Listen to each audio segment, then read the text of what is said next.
if we look to the answer as to why for so many years we achieved so much, prospered as no other people on earth, it was because here in this land we unleashed the energy and individual genius of man to a greater extent than has ever been done before.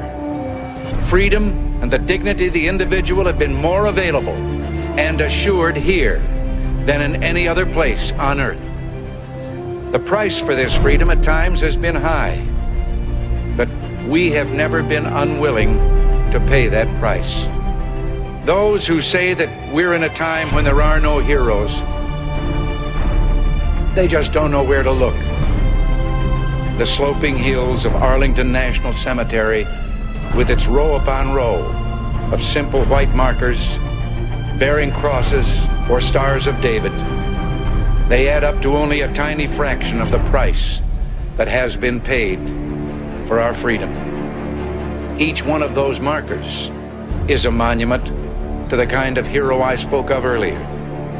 Their lives ended in places called Belleau Wood, the Argonne, Omaha Beach, Salerno, and halfway around the world on Guadalcanal, Tarawa, Pork Chop Hill, the Chosin Reservoir, and in 100 rice paddies and jungles of a place called Vietnam.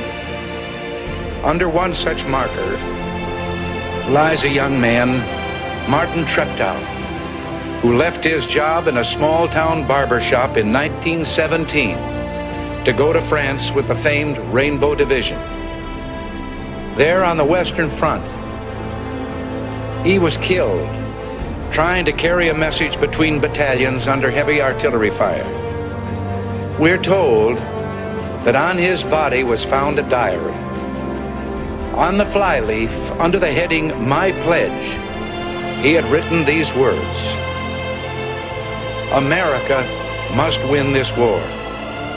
Therefore I will work, I will save, I will sacrifice, I will endure.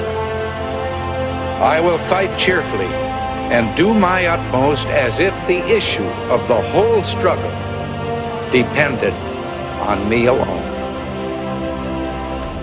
We must realize that no arsenal or no weapon in the arsenals of the world is so formidable as the will and moral courage of free men and women. It is a weapon our adversaries in today's world do not have. It is a weapon that we as Americans do have. Let that be understood by those who practice terrorism and prey upon their neighbors.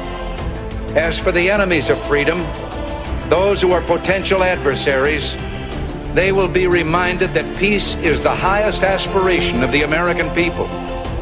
We will negotiate for it, sacrifice for it.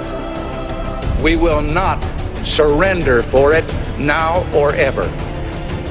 We are Americans.